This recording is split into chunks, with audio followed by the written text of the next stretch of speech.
Menino Kardec. Um tempo se passou e nascia da rebeldia, da união, um menino avantajado, não só no tamanho como no coração. E foi indo entre aprendizado e desatinos. E o menino cresceu e cresceu tanto que decidiu o espírito crescer e aumentar os dos outros também. Oxente, tu pensa que parou por aí? Parou não. O menino Kardec, com nome ilustre, tem se esforçado e aprendido aqui no começo do agreste. Segue com força e não tema, Kardec, pois estamos igual a cipó do agreste. Do amigo espiritual, Deda.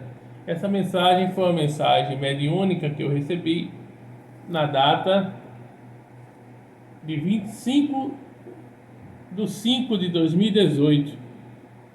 25 de maio de 2018, através do médium Zé Araújo. É um médium pernambucano radicado em Blumenau, Santa Catarina. E foi uma mensagem muito interessante, né?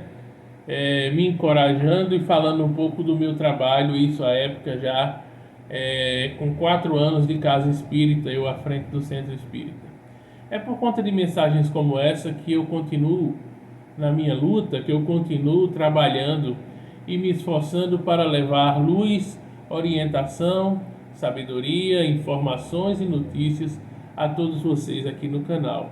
Então eu decidi abrir este vídeo com esta mensagem que me foi endereçada, como falei, em 25 de 5 de 2018, não foi de agora, o que mostra que eu venho trabalhando fortemente desde 2014, são 10 anos de trabalho, fundando o Centro Espírita, trabalhando fortemente, lidando com tudo que for de energia que você pensar e trabalhando com mediunidade da parte teórica, da parte prática, da parte mais leve e da parte mais densa, para você ter uma ideia. Já teve fase, já teve dia de eu estar dando uma palestra e perceber que uma senhora na minha frente estava incorporada, entenda, sob influência ou barra incorporada por um espírito contrário a mim e contrário a tudo que eu estava falando. E eu fiquei fazendo a palestra e percebendo que o espírito estava ali, né? Até que em um determinado ponto eu chamei uma passista da casa e disse: olha, aplica um passe aqui na senhora. Aí disse o nome dela. Na hora que eu disse isso e a passista foi se aproximando dela, ela, não, não, não, não, não, não, pelo amor de Deus, tá. Era o próprio espírito se manifestando contrário e dizendo: eu já lhe perdoei, Kardec, eu já lhe perdoei e tal. Era uma situação minha mal resolvida, provavelmente, do passado, alguém que estava ali colado nela, né? Enfim, são muitas situações vivenciadas no centro espírita. Eu já vi de tudo que você possa imaginar, de mentira, de falsidade, de falsa incorporação, de falsa comunicação, de invencionismo, de animismo exacerbado, como também de mensagens muito bonitas, de mensagens muito puras, e essas eu venho trazer aqui para vocês, né? Para mostrar que não é porque existe tanta confusão e desatinos no meio que não possa existir a beleza. Da mesma forma no mundo, não é porque o mundo é caótico, não é porque o mundo é do demiurgo que nós não podemos enxergar beleza nele. Existe a beleza primaveril, a beleza das flores, a beleza da natureza, a beleza do sol, a beleza da lua, e existe a beleza do Deus verdadeiro, esse que apesar da terra estar sob o comando do demiurgo, existe um comando maior sobre tudo, que é o comando do Deus verdadeiro. Por isso, quando você se comunica com Deus de verdade, com Deus verdadeiro, entenda isso nessa linguagem, ele vai lhe ouvir, como sempre me ouviu. E eu já conversei várias vezes com ele, e ele sempre me ouviu, e na grande maioria das vezes me atendeu. Em alguns momentos me atendeu, inclusive prontamente.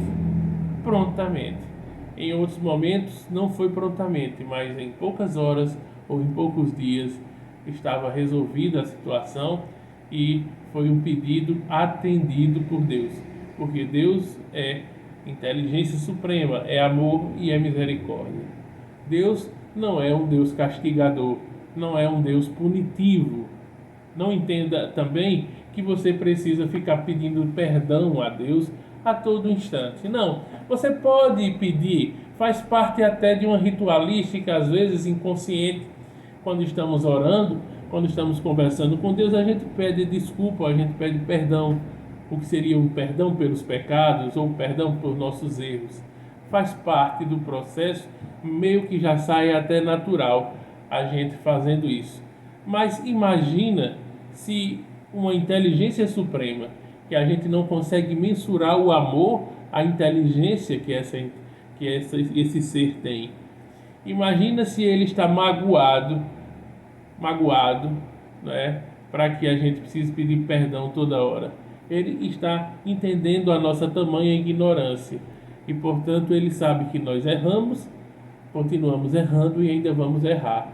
Claro, quanto mais nós estudamos e expandimos a consciência e fazemos o autoconhecimento, vamos errar menos e, consequentemente, vamos carregar menos culpa e, consequentemente, temos que eliminar essa culpa e, consequentemente, não devemos estar pedindo perdão a Deus, não por orgulho, não por ego, não por vaidade, mas porque não precisa pedir, porque ele não está sentido, magoado, ele não se magoou, ele não se ressentiu, ele compreende. Deus, nós temos que conceber, claro, um Deus que é pai, que é mãe, um Deus que compreende tudo, um Deus que tem uma inteligência maior, que tem um amor maior, que tem uma misericórdia maior. Então ele não precisa das nossas desculpas, assim como também ele não quer que a gente tema ele. E é um pensamento vigente nas religiões, né, de que tem que ter um temor a Deus. Tenha temor a Deus. É outra visão distorcida, mas uma crença limitante também das religiões. Não tem que ter temor a Deus. Isso também não significa desrespeito, porque quando os religiosos dizem para a gente ter temor a Deus, se a gente disser que não tem, eles vão dizer que a gente está desrespeitando a autoridade, que a gente está desacatando. Não se trata disso. Não é desacato, não é desrespeito. É apenas uma situação de que o Deus que eu compreendo não é um Deus castigador, não é um Deus punitivo, não é um Deus que vai me dar uma chinelada, que vai me dar uma cintada. Não é.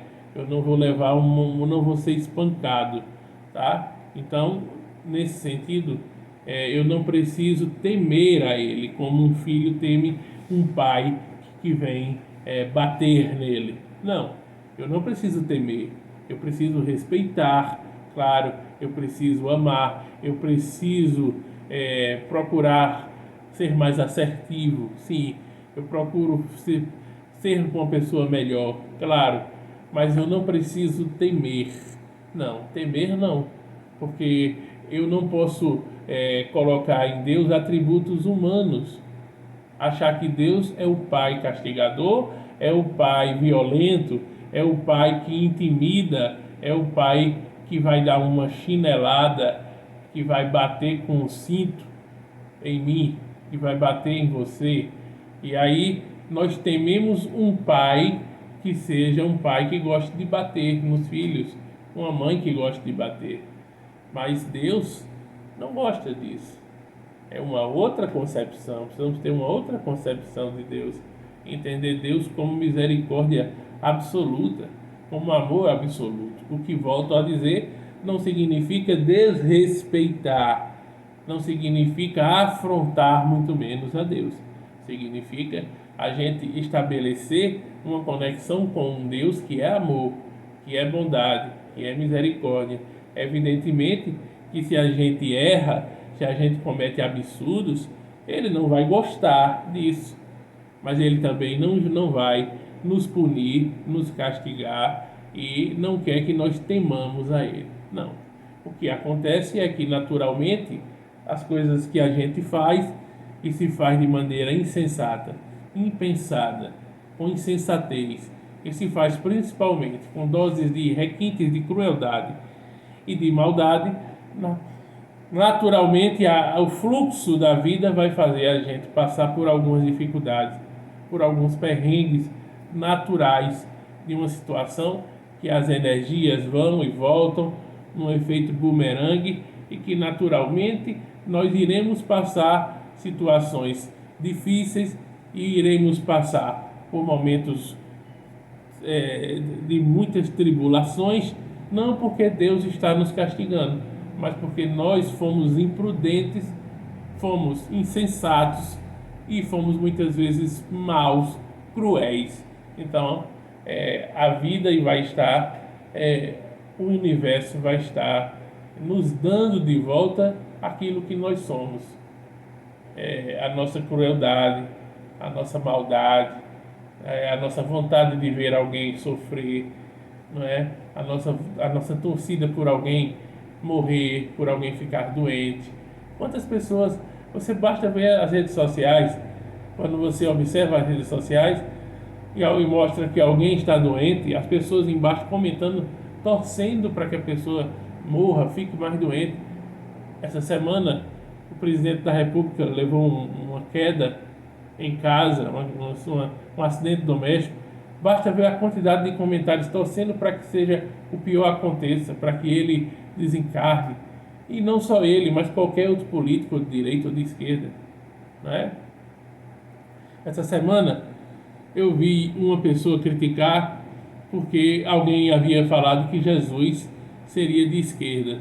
Olha, sem querer politizar, até porque não é o objetivo desse canal, e o canal não vai tomar partido para A ou para B ou para C, mas uma coisa que Jesus realmente não foi de direita, né?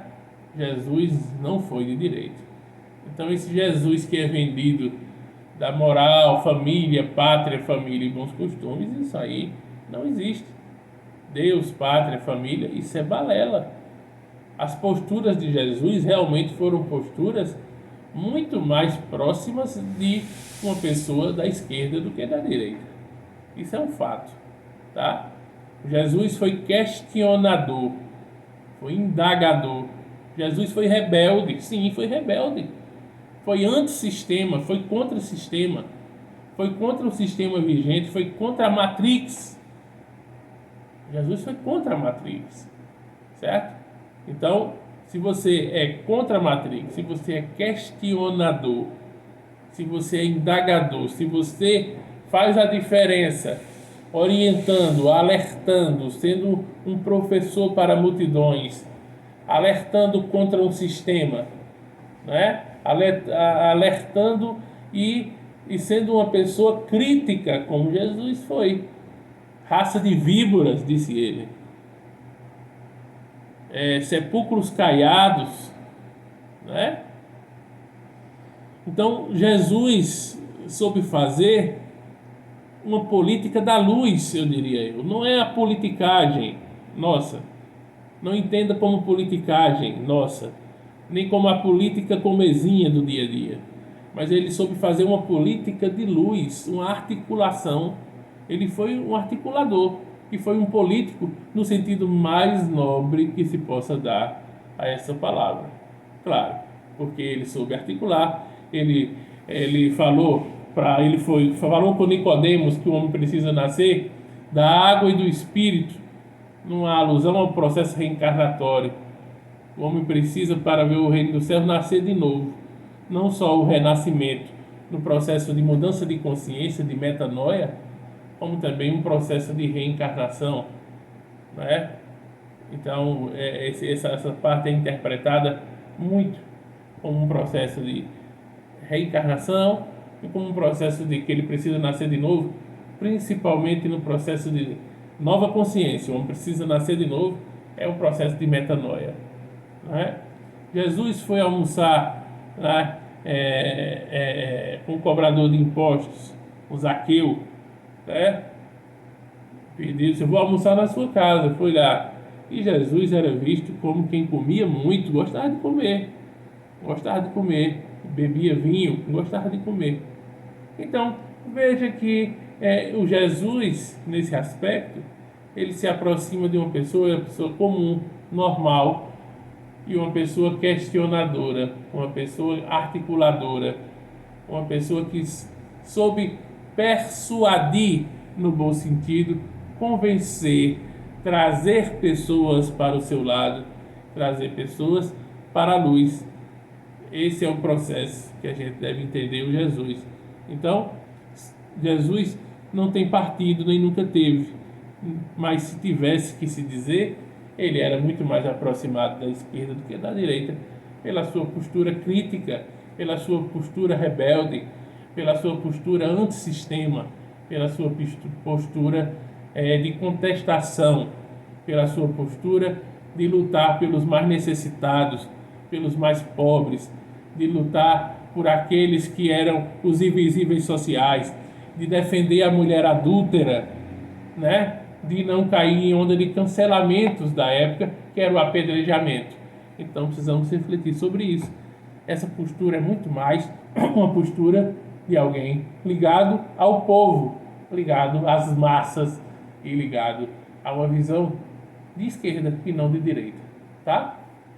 Só para deixar claro isso, sem partidarizar e sem estar querendo dizer que ele foi isso ou foi aquilo, mas quando eu vi esse comentário na internet eu pensei sobre isso que eu estou falando aqui com vocês. Concluí essa parte de Jesus quando ele diz: quem é minha mãe, quem são meus irmãos, são todos aqueles que fazem a vontade do Pai. Neste momento ele então já estaria contrário a essa situação de ter que forçar pátria, família, né? Família, qual é a família? A família dele ele mostra que é a família daqueles que estão compreendendo, daqueles que fazem a vontade do Pai, não é a família consanguínea. Então, já mostra que a perspectiva familiar de Jesus não é a família consanguínea propriamente dita, pode até ser parte dela, mas não toda, não é? Então é um reforço a isso também, sem falar também que Jesus andava com as pessoas que eram mal vistas pela sociedade, né? Então tem aquele ditado que diz: dize-me com quem andas que eu te direi quem és. Não é bem assim. Jesus andava com prostitutas, com ladrões, cobradores de impostos, pessoas que lesavam os outros, né? Jesus andava por aí, com todo mundo junto e misturado, e nem por isso ele deixou de fazer o que era o prudente, né? O correto. Então é importante refletir sobre isso. Além de que, depois, em momento correto, eu vou trazer a visão certa sobre a questão de Jesus e a crucificação. Essa questão de Jesus e a crucificação, né? Essa situação que é importante ser dito também para muita gente, que eu não vou adentrar aqui agora, mas será que de fato Jesus foi crucificado? Como é isso? Ele veio para pagar todos os nossos pecados, essas visões religiosas e tudo isso que foi dito sobre Jesus. Vamos pensar também direito sobre isso. Algumas sociedades secretas também fazem esses estudos e têm também registros, né, documentações, essa própria situação de Jesus, desse, entre aspas, desaparecimento dele da adolescência até a fase adulta. Onde estaria Jesus? Alguns dizem que ele só ficou lá ajudando José, ajudando o pai. Mas será que foi isso mesmo? A gente percebe em Jesus um lado também de calmaria, um lado zen, não é? Um lado de quem estudou também, teve acesso às escolas do Oriente, sem dúvida alguma também.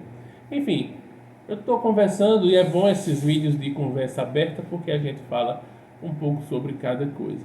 E eu queria encerrar esse vídeo fazendo um agradecimento a Deus, um agradecimento a Jesus e aos bons espíritos, porque recentemente eu tenho recebido muitas bênçãos, e essas bênçãos têm sido pela misericórdia de Deus e pela ajuda de Deus em minha vida, a vida da minha família. Então, eu queria agradecer a Deus e esse agradecimento também que você possa fazer aí em casa a Deus e que nós possamos também emitir boas vibrações para o planeta e para as pessoas em geral. Rogamos a Deus, a Jesus e aos bons espíritos. Obrigado, Deus, por tudo. Obrigado, Deus, por aqui eu estar, podendo servir e ser um canal para a luz, para a orientação de pessoas através da internet. Hoje não coordeno mais templos de pedra, não coordeno mais centro espírita, mas o meu trabalho continua e fortemente. Cada vez quero trabalhar mais através da internet, podendo chegar a milhões de corações e de almas.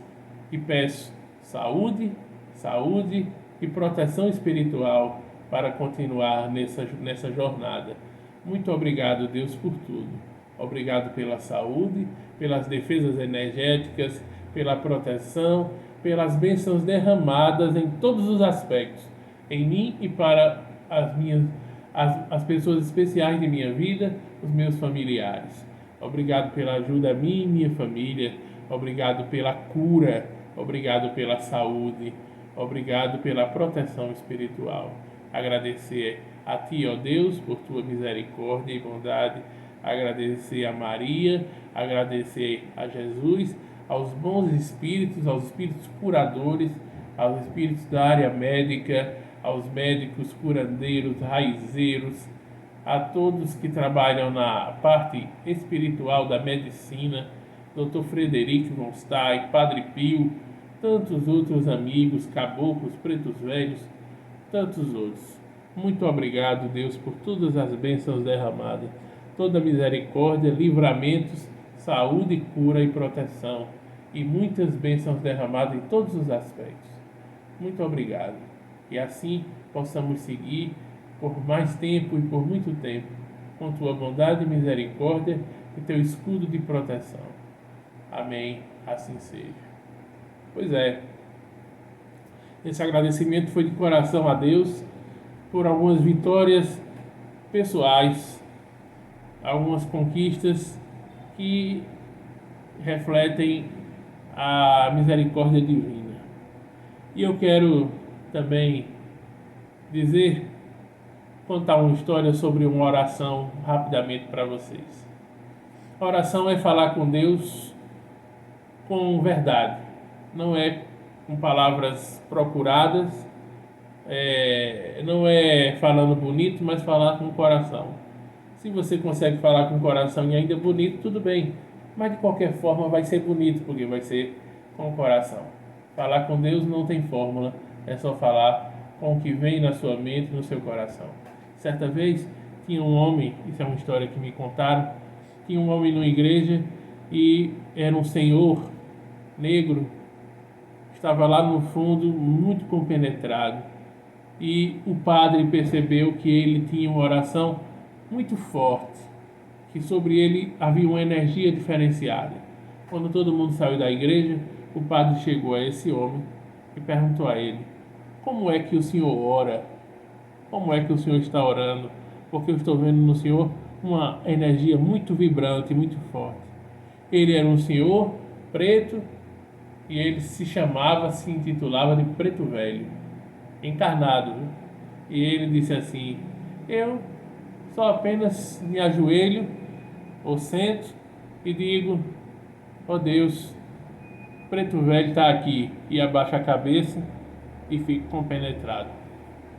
É exatamente isso. Ou seja, aquela palavra tão sincera, tão real, que demonstra coração e humildade desse Senhor, fazia ele receber muitas bênçãos e energias.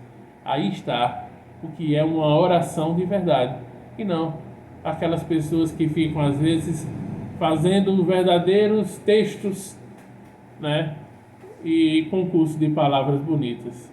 O que importa é você falar com todo o coração, como o Senhor falava: ó Deus, Senhor, Preto Velho está aqui. Baixa a cabeça. Preto Velho está aqui. Que o amor se faça presente em sua vida e que você fale sempre com o coração para com Deus. Esta é a mensagem. Muita paz, muito obrigado a todos. Deixa o like, se inscreve no canal. O canal vem crescendo e eu preciso da tua ajuda, compartilhando o vídeo, endereçando para aquelas pessoas que você acha que vão gostar e que precisam do vídeo. Deixa o like e se inscreve no canal, ativando também o sino das notificações, porque nós temos vídeos diariamente e lives toda segunda-feira.